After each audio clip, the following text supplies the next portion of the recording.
Olá, eu sou o Pedro e seja muito bem-vindo ao Não Apenas Histórias, e no vídeo de hoje a gente vai conversar um pouquinho sobre as minhas leituras do mês de janeiro de 2017. No mês de janeiro eu li bastante coisa, um número bem grande comparado aos últimos meses de 2016, justamente porque eu estava de férias. E como eu estava de férias, eu não tinha nada mais para fazer além de aproveitar as férias, ler, planejar o canal para 2017 e também o meu ano escolar de 2017. Mas, antes da gente conversar um pouquinho sobre as minhas leituras, vem aquele trechinho do vídeo que muita gente comenta, que é os avisos da paróquia. Estes avisos são muito importantes, por isso preste atenção, tá bom? Por favor. A primeira coisa que eu tenho para conversar com vocês é sobre a leitura conjunta de David Copperfield. No livro de 10 livros para ler em 2017, eu comentei que queria ler David Copperfield e muita gente se interessou pela leitura conjunta. Por isso eu quero dizer para vocês que ela vai acontecer sim. Aguardem só um pouquinho que eu pretendo lançar o vídeo de apresentação do projeto da metade para o final de fevereiro, para que a gente comece a leitura na primeira ou na segunda semana de março. Mas por que esse tempo tão longo até começar a leitura? Porque eu estou fazendo o projeto de leitura de Desventuras em Série.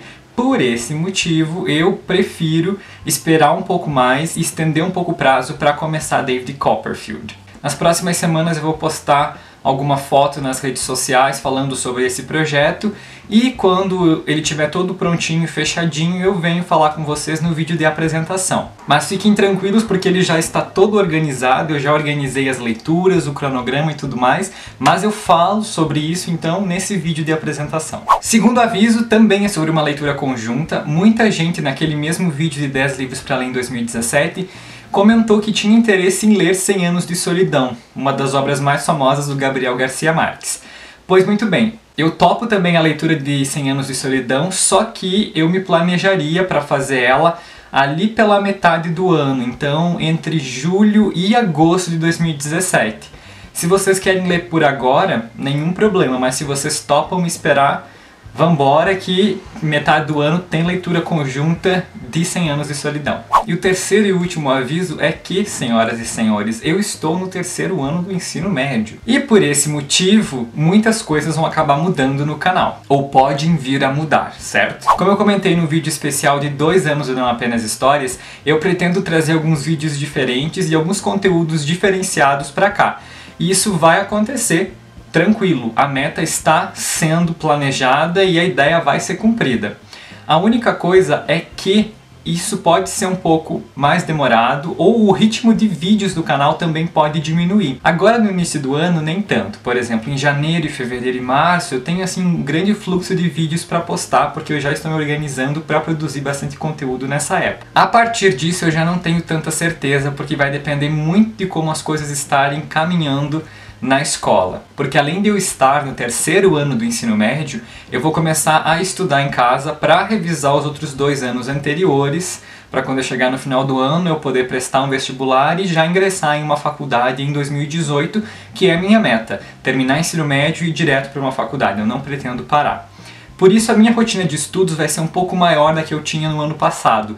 E pode ser, provavelmente, com toda certeza, o meu ritmo de leitura e de produção de conteúdo para o canal também irá diminuir. Eu comprei um planner para 2017, então aqui vai estar todo organizado o canal e as minhas tardes de estudo e a escola.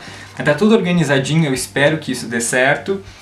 Mas mesmo assim eu preciso ter pelo menos alguns meses de ideia de como isso vai acontecer, porque eu não posso prometer muito ou pouco conteúdo em 2017 para vocês. A ideia é não parar o canal, obviamente, mas se o fluxo de vídeo precisar ser diminuído para eu poder me dedicar mais à escola, isso infelizmente vai acontecer e eu espero que vocês possam entender.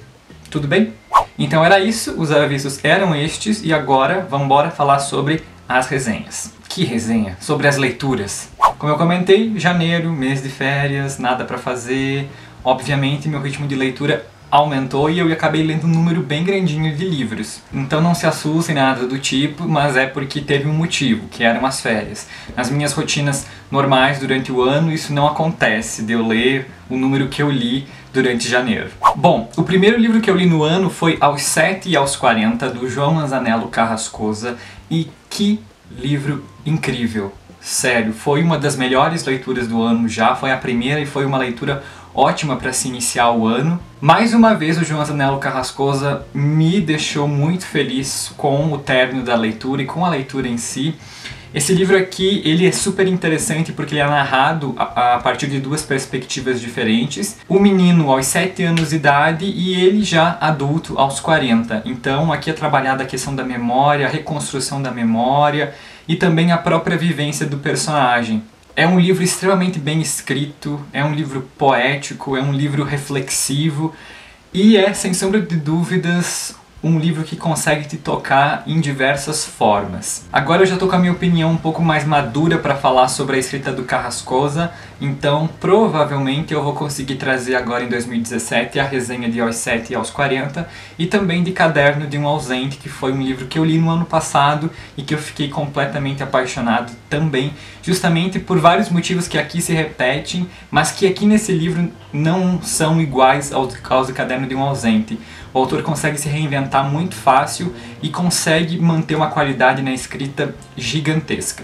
Na minha lista de 10 livros para ler em 2017, eu tinha colocado Dois Irmãos, do Milton Ratum, e eu li agora em janeiro esse livro para poder acompanhar a minissérie que ia sair na Globo. Desde 2015 eu já ouvia falar sobre esse livro, no ano passado muitas pessoas comentaram sobre ele no Booktube e eu ficava muito curioso para ler. Era uma das metas para ler no ano passado, não deu para ler, eu encaixei nesse ano porque eu ganhei o livro de presente de amigo secreto. Então ele estava aqui, eu comecei a ler e eu li ele assim num ritmo um pouco mais lento, não foi uma leitura rápida que eu terminei em 3 dias, eu levei um tempo mais para ler, mas foi uma leitura extremamente gratificante, sério. Dois Irmãos é outro livro maravilhoso que eu li em 2017, uma das primeiras leituras do ano e já um dos livros favoritos da minha vida. E tudo isso que eu estou falando sobre Dois Irmãos foi uma realidade que apareceu para mim durante a leitura, porque a escrita do Milton Ratum é uma escrita muito bem construída, é uma escrita muito bonita.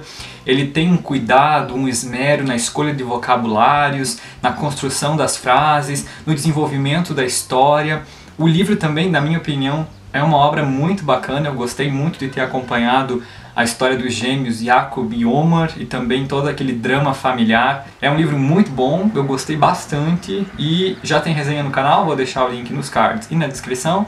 E é uma super indicação para vocês. Todo mundo deveria conhecer esse livro, que é considerado um dos melhores romances pelos críticos literários dos últimos tempos, e o Milton Ratum é um dos nossos maiores escritores brasileiros vivos hoje em dia. Em janeiro eu tive meu primeiro contato com o Mia Couto lendo Terra Sonâmbula, e que livro também fantástico, maravilhoso. Vocês vão me achar um retardado falando que todos os livros que eu li foram muito bons, mas infelizmente ou felizmente isso aconteceu. Eu li Terra Sonâmbula, foi uma experiência incrível, foi um dos livros também favoritos desse ano, uma leitura que já ficou marcada, porque Mia Couto ele é um autor completo. Ele tem uma história curiosa, uma história diferente daquilo que eu já tinha lido. Ele também tem uma escrita incrível. O que me chamou a atenção no livro, que não podia passar despercebido, era a escrita do Mia Couto, que é uma escrita completamente apaixonante, muito bem desenvolvida, uma escrita que acompanha e consegue se modificar a partir dos personagens, a partir da trama, a partir da época na qual ela está sendo retratada, ou que está retratando determinada época. Por isso que eu fiquei muito feliz quando eu terminei a leitura. Foi um dos livros também assim que me marcaram profundamente. Vai ter resenha agora em fevereiro no canal, então aguardem que eu vou falar com um pouquinho mais de propriedade sobre esse livro lá, porque eu ainda preciso digerir ele um pouco, mas fica também aqui outra indicação de um livro incrível e que todo mundo precisa ler, porque Mia Couto é maravilhoso. Eu já tinha recebido uma indicação dele pela minha colega, pela minha amiga Rafa, do Confissão da Leoa. Pretendo ler esse livro ainda, mas por enquanto já li o Terra Sonâmbula, que é fantástico. Desde que eu comprei esse livro eu estava muito curioso para ler ele, pela indicação que eu havia recebido e pela temática que ele iria abordar, que era o 24/7, Capitalismo Tardio e os Fins do Sono, do Jonathan Crary. E que livro bacana, um livro muito bom também. Esse livro ele está ali nas ciências sociais, ele tem aí uma pegada um pouco de antropologia, mas ele está bastante dentro da contemporaneidade, da sociedade e também de uma questão relacionada à modernidade. Eu gostei bastante da leitura desse livro, sim, é uma leitura muito boa, mas eu tive algumas ressalvas durante a leitura dele. Por quê? O Jonathan Crary, ele vai fazer uma análise da nossa sociedade 24/7, que está se tornando uma sociedade que ocorre 24 horas por dia, 7 dias por semana. Ou também, como ele comenta, uma sociedade de consumo, uma sociedade onde tudo se volta para a produção de capital e também para venda, enfim. Ele tem uma crítica bem ferrenha ao capitalismo e ao neoliberalismo dentro do livro, que em algumas partes realmente é interessante o que ele analisa, em outras nem tanto, porque ele coloca alguns argumentos bem estranhos para conseguir validar a opinião dele. Em geral, a ideia dele é que o sono seria uma das últimas barreiras a serem bloqueadas ou a serem superadas pelo sistema capitalista. Além disso, ele comenta sobre uma sociedade onde tudo acaba se tornando um produto, onde até valores éticos e morais podem ser comercializados, o que é um problema gigantesco, independentemente de sistema econômico, capitalismo, socialismo, anarquismo, enfim. Valores morais não podem ser comprados e muito menos vendidos.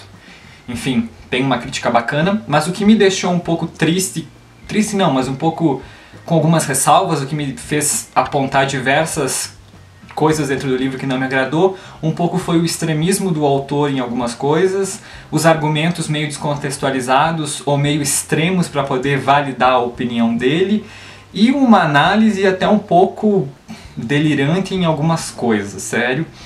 Não foi um livro de 100% de agrado, mas ele suscitou diversas questões que me fizeram pensar, porque eu marquei muito o livro, é sério, é um livro muito bom, muito bacana, mas que pra mim eu precisei ler ele com algumas ressalvas, porque eu não concordo com tudo que o autor colocou aqui dentro.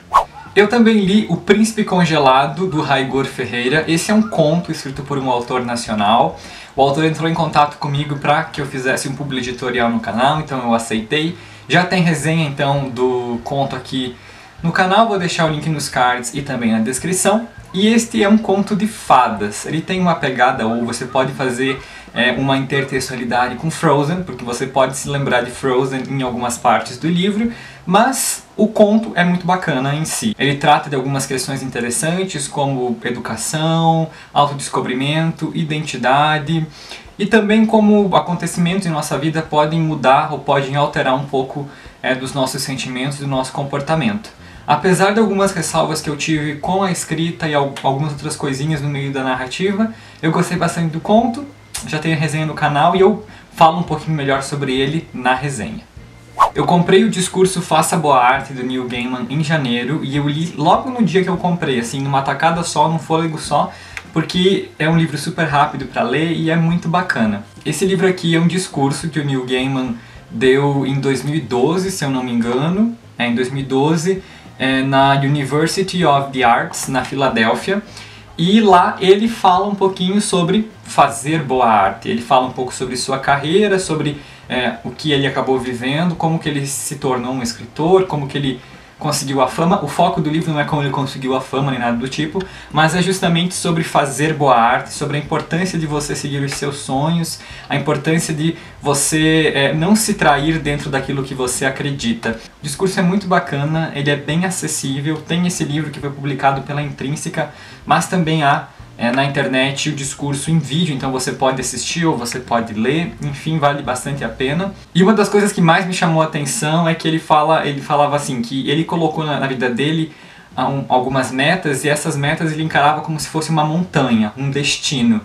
E tudo aquilo que ele começou a trabalhar, que ele começou a aceitar, ele fazia para saber se ele se aproximava ou não dessa montanha. Então, se ele aceitava um trabalho, se ele aceitava algumas coisas relacionadas à carreira dele, ele pensava, isso vai me afastar ou vai me aproximar da montanha, que é o sonho de vida que eu tenho. Então ele tem reflexões muito bacanas, é um discurso incrível e que vale bastante a pena, principalmente se você está nessa época de escolha de carreira ou se você está indeciso ou receoso com aquilo que você escolheu. É um livro que todo adolescente que está no final do ensino médio deveria ler, para poder se nortear em alguns aspectos da carreira que quer seguir.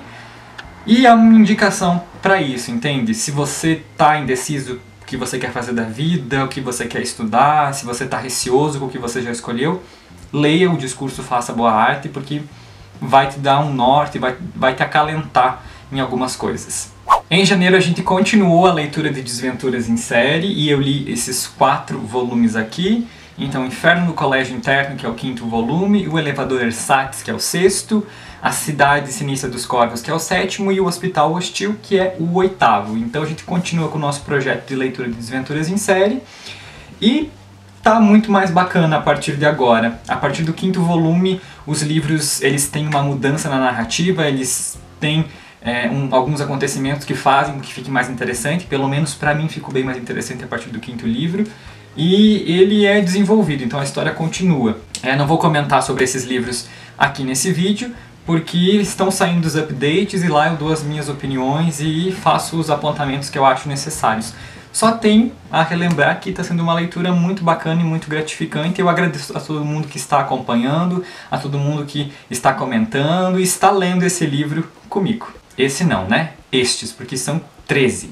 Em janeiro eu comecei a leitura de 2 livros e eu não concluí essas leituras por 2 motivos, que não deu tempo e também porque o livro, como é o caso desse que eu vou mostrar agora, é muito grande. Eu comecei a ler o livro Brasil, uma biografia, escrito pela Lilia Schwartz e a Heloísa Starling. Eu comecei a ler esse livro porque a Nath do Redemunhando e o Cadu do Fetiche Literário deram a ideia da gente ler esse livro em 2017, lá no grupo do Papo de Historiadores. As pessoas que estão nesse grupo são acadêmicas ou já formadas em História, Antropologia, Ciências Sociais, Letras, então são pessoas que já têm faculdade, e a Nath deixou eu participar também da leitura desse livro e participar do Papo de Historiadores, e eu fiquei bem contente e eu falei vou comprar o livro para ler. Eu resolvi ler Brasil, uma biografia por 2 motivos. Além do convite da Nath, eu estou no meu ano de vestibular, portanto isso daqui vai ser uma gigantesca revisão de história, vai ser muito produtivo ler esse livro agora para esse ano, e é um livro grande em si, é uma obra grandona, que devagarzinho eu preciso ir lendo, porque são muitas letras por página, mas é com uma escrita muito fácil, uma escrita muito acessível e com explicações muito tranquilas de você entender. São explicações realmente bem palpáveis que você consegue compreender o que as autoras estão falando. Esse livro não chega a ser muito aprofundado, né? Ele dá um panorama bem bacana da história do Brasil.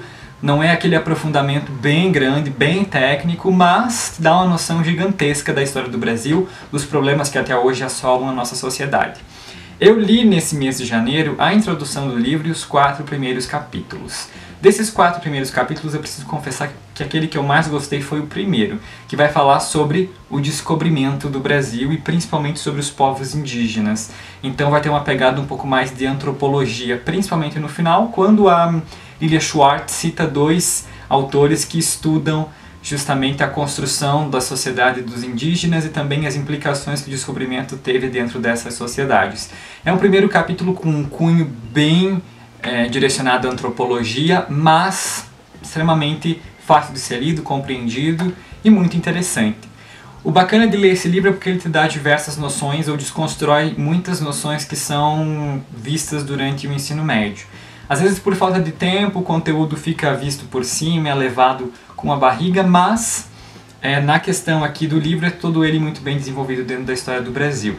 É um livro interessante para quem gosta disso, mas é preciso ter certa paciência para ler, porque, como eu comentei, é um livro fácil de ser lido, mas demora, porque tem muitas letras por página, são capítulos longos, porque, enfim, trata da história de um país. O segundo capítulo do livro vai falar um pouquinho sobre a civilização do açúcar, então vai falar um pouquinho sobre por que começou a plantação de açúcar no Brasil, como que ela começou e quais foram as implicações dessa economia dentro da sociedade do passado e até hoje. O terceiro capítulo pega essa ideia e fala um pouquinho sobre o sistema escravocrata, sobre o tráfico de escravos e de africanos, e o quarto capítulo fala sobre a mineração no Brasil, então pega ali um pouquinho mais da interiorização do país, quando começam a se interligar os estados e começa a se produzir um pouco mais de sociedade dentro do Brasil, justamente por causa da descoberta de ouro em Minas Gerais. Enfim, é um livro muito bacana, tô adorando a leitura e ela vai indo caminhando devagarzinho, eu vou sempre estar conversando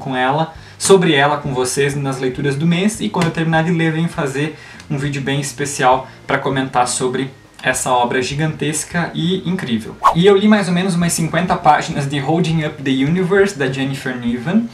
Como eu comentei com vocês no vídeo de Book Haul, eu comprei esse livro por 2 motivos, para conhecer a Jennifer Niven e também para poder exercitar o meu inglês nas férias, porque eu fiquei basicamente 2 meses sem ter muito contato com inglês, por isso eu comprei o livro para poder ler e enriquecer meu vocabulário, né, conhecendo palavras novas e podendo ter um contato um pouco mais próximo com a língua mesmo do inglês. Eu estou gostando bastante da leitura desse livro. Ele vai contar a história de 2 adolescentes. A Libby, quando era mais jovem, sofreu com gordofobia, porque ela era considerada a americana mais gorda, né? Então foi um programa mais ou menos assim, a adolescente mais gorda da América.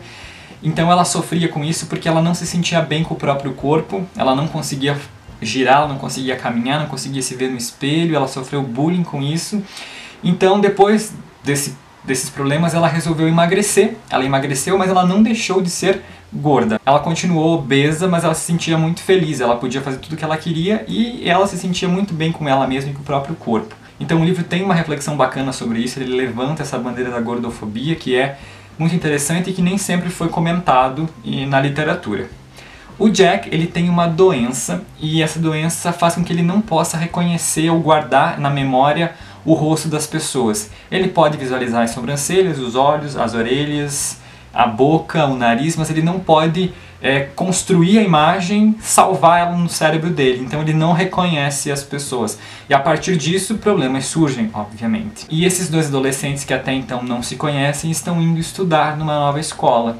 E lá, eles vão se conhecer e tudo mais, e vai rolar um romance. E eu fiquei bem curioso com todo o livro, por isso que eu acabei pegando ele para ler e vou continuar agora a leitura em fevereiro. Espero terminar ela em fevereiro.